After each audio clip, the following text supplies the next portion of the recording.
Hello friends, दक्षम academy में आपका स्वागत है। आज हम पॉलिटी की सेकंड क्लास करेंगे।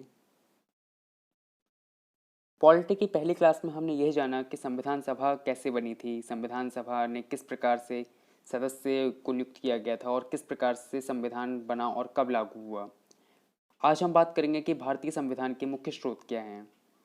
हमने संविधान बनाने के लिए बहुत से देशों का संविधान का अध्ययन किया था, वहाँ की अच्छी अच्छी आदतें, वहाँ के अच्छे अच्छे कानूनों का विश्लेषण किया और उसको अपने संविधान में अपने हिसाब से उसको मॉडिफाई किया और बाद में हमने संविधान बनाया। तो भारतीय संविधान के बहुत सारे स्रोत हैं। आज हम बात करते हैं सबसे पहले स्रोत की। तो भारतीय संविधान का सबसे बड़ा स्रोत है भारत शासन अधिनियम 1935। तो अंग्रेजों ने 1935 में गवर्नमेंट ऑफ इंडिया एक्ट लेकर आए थे, जहां भारत के शासन व्यवस्था के लिए बहुत सारे अनुच्छेद दिए गए थे। तो जब भारत ने अपना खुद का संविधान बनाने की बात की थी तो उसने गवर्नमेंट ऑफ इंडिया के काफ़ी अनुच्छेद यानी कि लगभग 250 से ज़्यादा अनुच्छेद वहाँ से ही लिए थे, क्योंकि वो भारत की तत्कालीन शासन व्यवस्था के लिए उपयोगी सिद्ध हो रहे थे। जिसमें अगर हम बात करें तो आपका राज्यपाल का कार्यालय, ठीक है, लोक सेवा आयोग हो गया, ऐसे ही आपका प्रशासनिक विवरण हो गया। तो ये सारी चीज़ें वो थी जो कि अधिनियम 1935 से ही ले ली गई थी। अब हम बात करते हैं कि उसके अलावा हमने कहाँ कहाँ से या किस किस देश से कौन कौन सी चीज़ें अपने संविधान में डाली गई हैं। तो सबसे पहले बात करते हैं हम ब्रिटेन की। ब्रिटेन में सबसे बड़ा एक कानून व्यवस्था यानी कि भारतीय दंड संहिता। तो हम देखते हैं कि हमारे जो शासन अधिनियम में जो हमारा संविधान है उसमें जो भी दंड संहिता है जिसके तहत हम अपराधियों को दोषी मानते हैं या फिर उन्हें दंड देते हैं, तो पूरा का पूरा जो भारतीय दंड संहिता है आईपीसी, वो कानून व्यवस्था वो पूरी तरह से इंस्पायर्ड है ब्रिटेन की कानून व्यवस्था से। और इसका काफ़ी आप समानता भी देख सकते हैं, जैसे कि कोई भी अपराधी है जब तक उसे पूरी तरह से सबूत नहीं होते उसके खिलाफ हम उसको अपराधी नहीं मानते हैं, क्योंकि हमने ये ब्रिटेन से लिया है और वहाँ भी सेम ऐसा ही होता है। जैसे कि आपने पिछली बार विजय माल्या के केस में भी देखा होगा, वहाँ अदालत ने विजय माल्या को पहले बरी कर दिया था, हालांकि अभी वो दोबारा से फिर से शायद दोषी पाया गया है। लेकिन पहले यही था कि उसके पास सबूतों का अभाव था हमारे पास, और इस वजह से भारतीय दंड संहिता जो कि ब्रिटेन से ली गई है, तो ब्रिटेन की दंड संहिता में भी यही था कि उसको सबूतों के अभाव में बरी कर दिया गया था। दूसरी जो मुख्य चीज़ है वो है एकल नागरिकता। एकल नागरिकता मतलब जो सिटीजनशिप है उसको नागरिकता कहते हैं।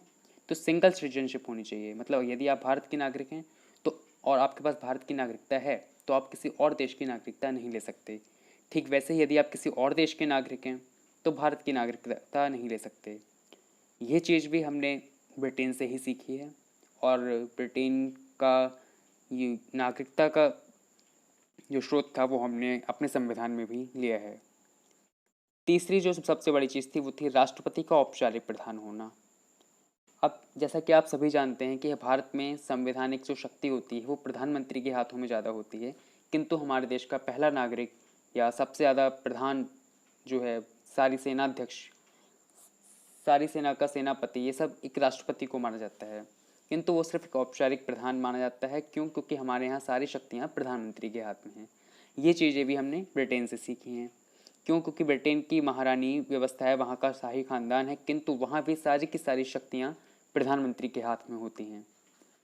ठीक वैसे ही भारत में भी सारी की सारी शक्तियाँ प्रधानमंत्री के हाथ में होती हैं। जो यहाँ का राष्ट्रपति है वो वहाँ के महारानी या जो शाही परिवार है उसके तरह सिर्फ और सिर्फ औपचारिक प्रधान हैं।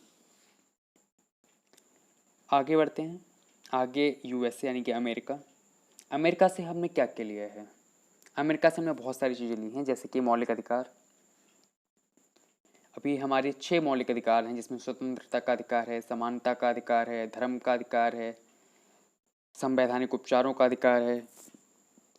ये सभी हमने यूएसए से लिए हैं। पहले एक संपत्ति का अधिकार भी हमारा मौलिक अधिकार माना जाता था, किंतु बाद में उसको हमने मौलिक अधिकार से हटा के अपना जो जरूरी विधिक अधिकार होते हैं उसमें उसको संशोधित कर लिया गया था। लेकिन पहले संपत्ति का अधिकार भी मौलिक अधिकार ही माना जाता था।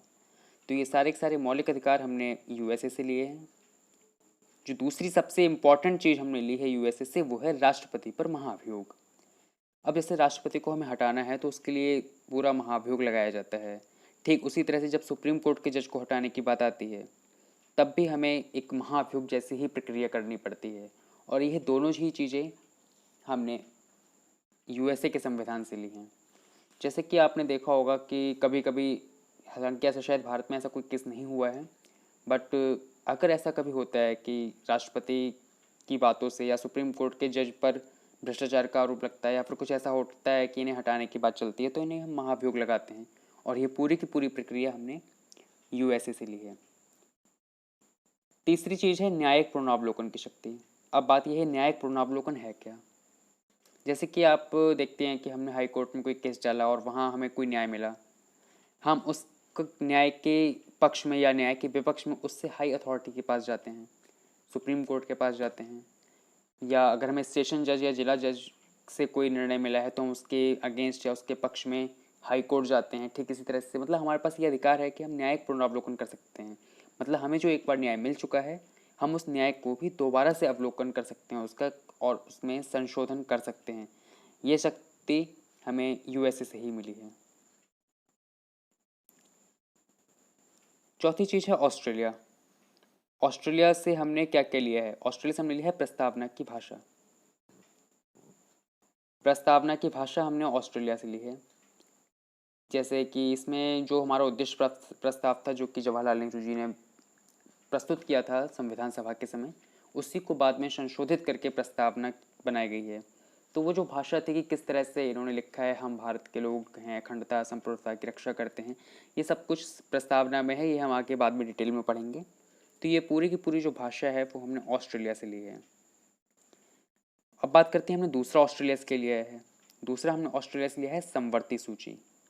अब समवर्ती सूची क्या है, तो जब हम आगे अनुसूचियाँ पढ़ेंगे उसमें एक 8वीं सूची है जहाँ पे हमने समवर्ती सूची, संघ सूची, राज्य सूची, सारी सूचियाँ होती हैं। समवर्ती सूची में वो विषय होते हैं जिस पर संघ सरकार यानी कि केंद्र सरकार और राज्य सरकार दोनों ही अपने अपने कानून बना सकती हैं। तो हम समवर्ती सूची जो है वो भी हमने ऑस्ट्रेलिया से ही ली है। आगे बात करते हैं आयरलैंड से। आयरलैंड से हमने सबसे ज़्यादा इंपॉर्टेंट चीज़ें ली हैं, और सबसे बड़ी चीज़ ये है कि सबसे ज़्यादा अगर प्रश्न पूछे जाते हैं तो वो आयरलैंड से ही पूछे जाते हैं। आयरलैंड से हमने सबसे पहले तो राज्य के नीति निर्देशक सिद्धांत लिए हैं। अब सवाल यह है, राज्य के ही नीति निर्देशक सिद्धांत क्यों कहते हैं, केंद्र के क्यों नहीं कहते। तो राज्य के नीति निर्देशक सिद्धांत ठीक वैसे ही हैं जैसे मौलिक अधिकार हमने जो यूएसए से लिए थे वो हैं, किंतु इनमें राज्य को अधिकार होता है कि वो इन पर कानून बनाए या ना बनाए। इसलिए इन्हें राज्य के नीति निर्देशक सिद्धांत कहते हैं। मतलब इन पर कानून बनाना चाहिए, बट ये पूरा का पूरा क्षेत्र राज्य का है। अगर राज्य चाहे तो उस पर कानून बना सकता है, और यदि राज्य ना चाहे तो वो उस पर कानून ना बनाए। यूनिफॉर्म सिविल कोड है, ये सारा का सारा राज्य के नीति निर्देशक सिद्धांत में ही है। इसलिए इस बात पर पूरी तरह राज्य निर्भर होते हैं। और यहीं पर जो सबसे बड़ा इम्पॉर्टेंट चीज़ है वो ये कि जो गोवा है वहाँ पर आपका यूनिफॉर्म सिविल कोड लगा हुआ है। गोवा में यूनिफॉर्म सिविल कोड है क्योंकि वहाँ ये राज्य का ही अधिकार है, तो वो जो चाहे वो कर सकती है। तो ये सब नीति निर्देशक सिद्धांत होते हैं जो कि हमने कहाँ से लिए, आयरलैंड से लिए। तो ये चीज़ें हम आगे नीति निर्देशक सिद्धांत जब डिटेल में करेंगे तब सीखेंगे। दूसरी जो सबसे इम्पोर्टेंट चीज़ हमने ली है आयरलैंड से, वो ली है राज्यसभा में राष्ट्रपति द्वारा 12 सदस्यों का मनोनयन। अब राष्ट्रपति के पास ये शक्ति होती है कि वो राज्यसभा में अपनी मर्जी से 12 सदस्यों का मनोनयन कर सकते हैं, यानी 12 सदस्यों को राज्यसभा सांसद के पद पर मनोनीत कर सकता है। किंतु इसकी भी कुछ शर्तें हैं। शर्तें क्या हैं? शर्तें ये हैं कि वो 5 क्षेत्रों से ही लिए जा सकते हैं। और वो 5 क्षेत्र कौन से होते हैं? वो 5 क्षेत्र होते हैं, स्पोर्ट्स का क्षेत्र हो गया यानी कि खेल, ठीक है। खेल के अलावा आप साइंस का भी क्षेत्र हो सकता है यानी कि विज्ञान, विज्ञान के अलावा लिटरेचर यानी कि साहित्य, कला के क्षेत्र में, और सोशल एक्टिविटी, ठीक है, सोशल एक्टिविटी। तो राज्यसभा के पास ये अधिकार होता है कि वो इन 5 क्षेत्रों से, 5 क्षेत्र कौन कौन से, sports, science, literature, arts, social activity, इन सब से अपना 12 सदस्यों को नियुक्त कर सकता है। तो राज्यसभा में राष्ट्रपति द्वारा 12 सदस्यों का मनोनयन कहाँ कहाँ से किया जा सकता है? 5 क्षेत्रों से। कौन कौन से 5 क्षेत्र? स्पोर्ट्स यानी कि खेल का क्षेत्र, स्पोर्ट्स यानी कि खेल का क्षेत्र। दूसरा साइंस यानी कि विज्ञान का क्षेत्र। एक्चुअली मेरा राइटिंग साफ नहीं आ रहा है, मेरे पास अभी पेन नहीं है। तीसरा लिटरेचर यानी कि साहित्य, ठीक है। चौथा है आर्ट यानी कि कला के क्षेत्र में, और 5वां है सोशल एक्टिविटी। तो इन 5 क्षेत्रों से राज्यसभा में राष्ट्रपति 12 सदस्यों का मनोनयन कर सकता है, और ये चीज़ें हमने आयरलैंड से ली हैं। आगे आते हैं रशिया से हमने क्या क्या लिया है। तो रशिया से हमने लिया है मौलिक कर्तव्य। अब मौलिक कर्तव्य कितने होते हैं? मौलिक कर्तव्य 6 होते हैं। लोग काफ़ी कन्फ्यूज हो जाते हैं इसमें, मौलिक अधिकार क्या है, मौलिक कर्तव्य क्या है। तो ये दोनों अलग अलग चीज़ें हैं। मौलिक अधिकार हमने लिए हैं यूएसए से, और मौलिक कर्तव्य हमने लिए हैं रशिया से। इनके बारे में हम डिटेल में आगे पढ़ेंगे।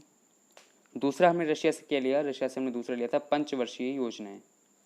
पंचवर्षीय योजनाएं थी, हमें हर साल में हम 5 साल के लिए योजना बनाते थे कि हमें अगले 5 वर्षों में क्या क्या करना है। ये सारी पंचवर्षीय योजनाएं थीं। जैसे हमने पहली योजना फिर कृषि की थी, फिर वैज्ञानिक उपकरणों की थी, मतलब बहुत सारी थी, अलग अलग पंचवर्षीय योजनाएं बनाते थे। ये सब हमने रशिया से लिया था। रशिया अर्थात रूस। खास बात यह है कि उस वक्त ये रूस जब हमने लिया था तब वो रूस नहीं था, उस वक्त हम उसको सोवियत संघ रूस कहते थे, क्योंकि उसका विघटन नहीं हुआ था। ये विघटन उसका बहुत बाद में हुआ है। जब हमने संविधान में अपना स्रोत माना था तब रशिया सोवियत संघ के नाम से जाना जाता था। सबसे आखिर में अगर हम देखें तो हम देखेंगे साउथ अफ्रीका से हमने क्या लिया है। साउथ अफ्रीका से हमने लिया संविधान संशोधन की प्रक्रिया। जैसे कि मैंने आपको बताया था कि प्रस्तावना जो है भारत के मूल संविधान में नहीं थी, इसको हमने बाद में संशोधित करके लिया है। और ख़ास बात यह कि पहला संशोधन जो संविधान का हुआ था वो पहले चुनाव के पहले ही कर लिया गया था। तो ये जो संविधान संशोधन की प्रक्रिया है ये हमने साउथ अफ्रीका से ली है। इसमें हम समय समय पर बदलाव के अनुसार जैसा उस समय की परिस्थिति के लिए सही होता है वैसा संविधान में संशोधन कर सकते हैं, और ये चीज़ भी हमने साउथ अफ्रीका से ही सीखी है। तो हमने संविधान संशोधन की प्रक्रिया ली थी साउथ अफ्रीका से। आगे बढ़ते हैं। आगे कनाडा से हमने लिया था सरकार की संघीय व्यवस्था। अब ये संघीय व्यवस्था क्या है? संघीय व्यवस्था के अनुसार स्वशासन प्रणाली, जैसे कि राज्य केंद्र सरकार हो गया पूरे भारत क्षेत्र के लिए, फिर राज्य सरकार छोटे छोटे क्षेत्र के लिए, उसके बाद नगर निगम, ग्राम पंचायत, ये सब स्वशासन प्रणाली आती है। तो ये स्वशासन प्रणाली है संघीय व्यवस्था।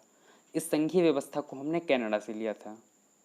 अब बात आती है आगे फ्रांस से क्या लिया था। फ्रांस से हमने लिया था गणतंत्रीय व्यवस्था। गणतंत्रीय व्यवस्था के अनुसार जो जितने सारे ये सारे संघ थे हमारे, ये सब कुछ एक नेतृत्व में बने हुए थे, और इसमें सबसे बड़ी चीज़ ये थी कि ये वंशानुगत नहीं थे। मतलब अगर एक राजा है तो ज़रूरी नहीं है कि उसका लड़का ही राजा बनेगा, नहीं एक प्रधानमंत्री है तो ज़रूरी नहीं है कि उसका लड़का ही प्रधानमंत्री बनेगा। तो ये वंशानुगत सिस्टम हटाया था और गणतंत्रीय व्यवस्था लाई थी, जिसमें हम चुनाव कराते हैं। हर 5 साल बाद जो चुनाव होते हैं, ये सारा कुछ हमने गणतंत्रीय व्यवस्था यानी कि फ्रांस से लिया था। आगे बढ़ते हैं जर्मनी, आपातकालीन उपबंध। तो आपातकालीन जो शक्तियाँ जो राष्ट्रपति के पास हैं, जो वो आपातकालीन शक्ति लगाता है, स्पेशली आपातकालीन शक्तियाँ तब लगाई जाती हैं जबकि भारत पर कोई बाह्य देश आक्रमण करता है, या फिर आंतरिक कलह का सशस्त्रीय विद्रोह होता है, तब आपातकालीन उपबंध यानी कि आपातकालीन शक्तियों को यूज करके राष्ट्रपति आपातकाल लगाता है। एक तीसरा वित्तीय आपातकाल भी होता है, जिसे फाइनेंशियल इमरजेंसी कहते हैं। फाइनेंशियल इमरजेंसी आज तक लगाई नहीं गई है भारत में, लेकिन फाइनेंशियल इमरजेंसी जर्मनी से नहीं ली गई है। फाइनेंशियल इमरजेंसी यूएसए से ली गई है। ये एक इम्पॉर्टेंट चीज़ है। हमने बाकी सारे जो इमरजेंसी पावर्स हैं राष्ट्रपति की वो जर्मनी से लिए हैं, लेकिन वित्तीय आपातकाल यानी कि फाइनेंशियल इमरजेंसी जो है वो यूएसए से ली है। तो आज हमने देखा कि भारतीय संविधान के स्रोत क्या क्या थे, भारतीय संविधान में कहाँ कहाँ से क्या क्या चीज़ें ली गई हैं, कितनी देशों से ली गई हैं, क्या क्या लिया गया है, इस सब को हमने समझा। आगे हम इसके दूसरे पार्ट करेंगे जिसमें भारतीय संविधान की अनुसूचियाँ होंगी, थैंक यू। अगर आपको हमारा चैनल पढ़ाया हुआ अच्छा लगा हो, समझ में आया हो, तो प्लीज़ लाइक, सब्सक्राइब और शेयर ज़रूर करें। अपना फीडबैक कमेंट बॉक्स में दे सकते हैं या फिर हमें दक्षम academy4@gmail.com पर ईमेल भी कर सकते हैं। Thank you.